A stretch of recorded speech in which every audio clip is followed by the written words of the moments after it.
Καλή σας μέρα. Καλημέρα σε όλες και όλους εσάς που παρακολουθείτε αυτό το κανάλι γιατί μαθαίνετε ελληνικά. Στο σημερινό βίντεο θα ασχοληθούμε με μία ομάδα επιθέτων, το κοινό των οποίων είναι η κατάληξη και η σημασία που τους δίνει αυτή η κατάληξη, που κρύβεται σε αυτή την κατάληξη. Είναι κάποια από τα επίθετα που η κατάληξή τους είναι έως, έω. Γνωρίζετε από τη γραμματική, την ελληνική, ότι το θηλυκό των επιθέτων μπορεί να έχει κατάληξη ή, καλός, καλή, καλό, ή α, ωραίος, ωραία. Αυτό καθορίζεται από το φωνήεν που προηγείται της κατάληξης. Ωραίος, ακούω άρα είναι ωραία. Καλός, ακούω λου, σύμφωνο, άρα είναι η κατάληξη. Έχουμε και κάποιες εξαιρέσεις, αλλά αυτός είναι ο κανόνας. Οπότε τα επίθετα σε έως, αυτά γράφονται με βέβαια, έχουν το θηλυκό σε έα και κλείνονται κανονικά όπως όλα τα επίθετα. Εμείς τώρα θα δούμε τι σημασία μπορεί να έχουν αυτά. Θα σας παρουσιάσω κάποια από αυτά και κάποια ακόμη θα βρείτε κάτω στην περιγραφή του βίντεο. Αν σας ενδιαφέρει το θέμα, μείνετε μαζί μου για να δούμε τι έχουμε σήμερα.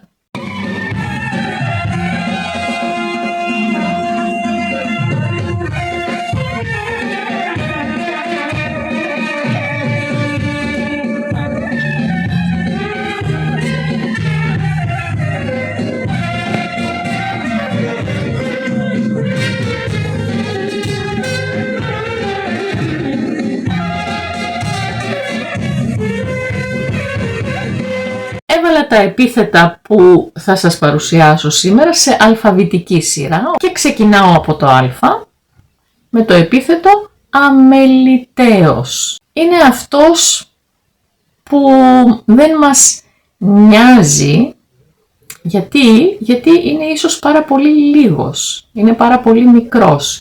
Δεν πρέπει, δεν χρειάζεται να μας απασχολεί.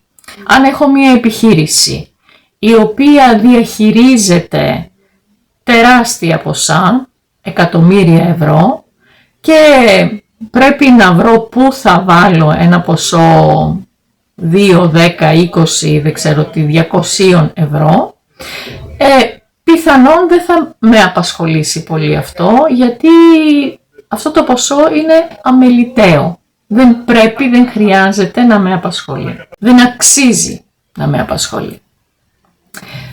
Αναδασωτέος. Βλέπετε τη λέξη δάσος μέσα. Μετά από μια δασική πυρκαγιά, συνήθως οι εκτάσεις που κάηκαν κρίνονται, αποφασίζεται δηλαδή ότι είναι αναδασωτές. Αναδασωτές εκτάσεις σημαίνει ότι είναι εκτάσεις οι οποίες πρόκειται να αναδασωθούν, δηλαδή να ξαναφυτευτούν, ίσως με δέντρα, όταν γίνεται μια οργανωμένη, επιστημονικά μελετημένη αναδάσωση, ή η έκταση αυτή από μόνη της θα αναδασωθεί, δηλαδή θα ξαναγεννηθεί το δάσος. Δεν θα γίνει οικόπεδα ή κάτι άλλο. Διατηρηταίος. Έχουμε το ρήμα διατηρώ. Υπάρχουν πολλά παλιά κτίρια τα οποία για κάποιο λόγο θέλουμε να τα διατηρήσουμε, δηλαδή να μην καταρρεύσουν αυτά τα κτίρια. Είτε γιατί έχουν μεγάλη ιστορική σημασία, είτε γιατί έχουν αρχιτεκτονική σημασία. Υπάρχει νόμος στην Ελλάδα και φαντάζομαι σε όλες τις χώρες, στις χώρες σας υπάρχει νόμος που να κρίνει κάποια κτίρια ως διατηρητέα, που πρέπει δηλαδή να διατηρηθούν. Σύμφωνα με αυτόν τον νόμο στην Ελλάδα υπάρχουν κάποιες υποχρεώσεις από πλευράς των ιδιοκτητών όσον αφορά τις αλλαγές που μπορούν να κάνουν. Συνεχίζοντας, με το δέλτα έχουμε τη λέξη διδακτέος. Καταλαβαίνετε πια ότι διδακτέος είναι αυτός που χρειάζεται να διδαχθεί. Για παράδειγμα, στα σχολεία στην Ελλάδα, στο αναλυτικό τους πρόγραμμα, υπάρχει μία συγκεκριμένη ύλη που πρέπει να διδαχτεί κάθε χρονιά. Κάποια συγκεκριμένα πράγματα πρέπει να μάθουν τα παιδιά σε όλη την Ελλάδα, στην κάθε τάξη. Αυτή είναι η διδακτέα ύλη, αυτά που πρέπει να διδαχθούν. Τα παιδιά διδάσκονται, φτάνουν κάποτε να τελειώσουν το σχολείο, δίνουν εξετάσεις εισαγωγικές για τα ανώτατα εκπαιδευτικά ιδρύματα, για να μπουν στο πανεπιστήμιο σε κάποια σχολή. Κάθε χρόνο οι σχολές των πανεπιστημίων στην Ελλάδα ανακοινώνουν τον αριθμό των εισακτέων, δηλαδή πόσους νέους φοιτητές μπορεί να δεχτεί η κάθε σχολή. Πόσοι νέοι φοιτητές πρέπει να μπουν σε αυτή τη σχολή. Είναι οι εισακτέοι της σχολής. Μία πράξη κακή, την οποία την καταδικάζουμε, δεν μας αρέσει, δεν συμφωνούμε, λέμε ότι είναι κακή, είναι μία καταδικαστέα πράξη. Μια πράξη που πρέπει να την καταδικάσουμε. Οι πράξεις βίας, οι ρατσιστικές πράξεις, η κακοποίηση ανθρώπων είναι καταδικαστές πράξεις. Πρέπει να τις καταδικάσουμε.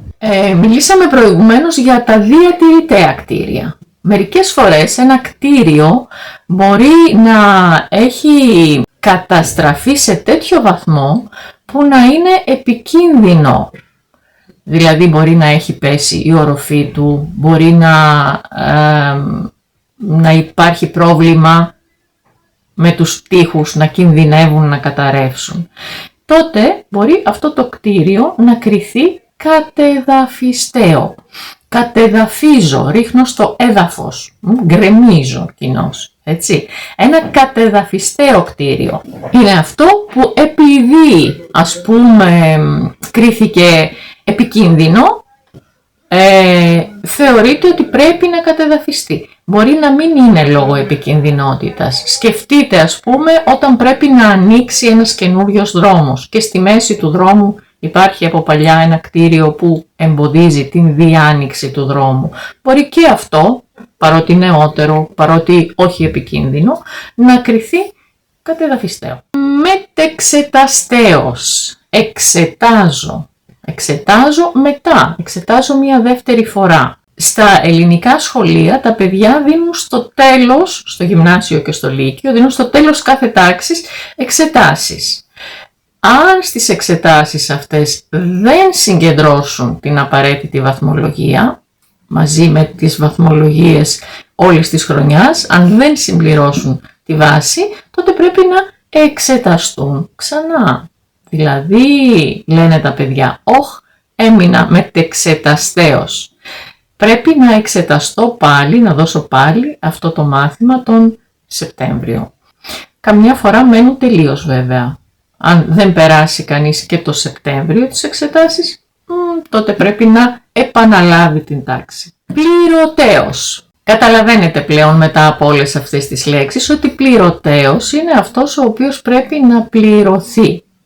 Ένα πληρωτέο ποσό, το ποσό το οποίο θα πληρωθεί. Παλιά, δείτε αυτό, είναι το εθνικό νόμισμα της Ελλάδας που ήταν πριν από το ευρώ, είναι οι δραχμές. Αν προσέξετε καλά, λέει ότι είναι πληρωτές με την εμφάνιση. Δηλαδή δίνω το νόμισμα και παίρνει ο άλλος τα χρήματα. Πρακτέος. Είναι αυτός που πρέπει να γίνει. Έχουμε τη λέξη πράξη μέσα. Έτσι. Είναι μια ενδιαφέρουσα έκφραση που χρησιμοποιούμε. Όταν συζητάμε για ένα θέμα Και το αναλύουμε και κάποιος θέλει να μας πει ότι ωραία όλα αυτά, ωραίες οι συζητήσεις, αλλά για να δούμε τι πρέπει να κάνουμε, ποια βήματα θα ακολουθήσουμε, τι χρειάζεται να γίνει, τι μπορεί να γίνει, μπορεί να αρχίσει να κάνει μια εισαγωγή σε αυτό λέγοντας ωραία όλα αυτά. Αλλά για να δούμε επί του πρακτέου τι συμβαίνει. Τι θα γίνει δηλαδή από εδώ και μπρος, τι πρέπει να γίνει στην πράξη, ποια είναι τα επόμενα βήματά μας. Και η τελευταία λέξη που θα σας πω για σήμερα είναι η λέξη προφυλακιστέως. Φυλακίζω, βάζω στη φυλακή δηλαδή κάποιον. Πολλές φορές όταν κάποιος συλληφθεί, τον συλλάβει η αστυνομία ως ύποπτο ίσως για ένα έγκλημα, τότε αυτός μπορεί να κριθεί προφυλακιστέως, αν υπάρχουν ισχυρές ενδείξεις μάλλον. Δεν τα ξέρω τα νομικά πολύ καλά. Κρίνεται προφυλακιστέως, δηλαδή ότι πρέπει να μπει στη φυλακή πριν ακόμα φτάσει στο δικαστήριο, πριν δικαστεί και βγει οριστική απόφαση.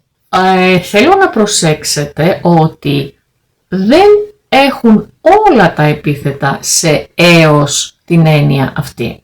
Δηλαδή, αν πω ρωμαλαίος, ένας άνθρωπος είναι πολύ ρωμαλαίος, δεν σημαίνει ότι πρέπει, χρειάζεται, πρόκειται κάτι της. Σημαίνει απλά ότι είναι ένας άνθρωπος που φαίνεται δυνατός, έχει δυνατό σώμα. Ή αν πούμε για παράδειγμα φευγαλαίος. Έριξα μία φευγαλαία ματιά και έφυγα, δεν πρόσεξα κάτι. Δηλαδή μία ματιά περαστική, κάτι που έρχεται και φεύγει. Δεν έχουν όλα λοιπόν την ίδια σημασία. Θα σας βάλω κάτω στην περιγραφή κάποια επίθετα που έχουν τη σημασία αυτή του πρέπει, πρόκειται και όλα αυτά που είπαμε σήμερα. Και αν θέλετε μπορείτε να γράψετε κάτω εσείς δικές σας προτάσεις με αυτά τα επίθετα. Θα χαρώ πάρα πολύ να τις διαβάσω. Αυτά για σήμερα. Να είστε καλά, να περνάτε όμορφα και να τα ξαναπούμε σε ένα επόμενο βίντεο. Σας χαιρετώ. Γεια σας.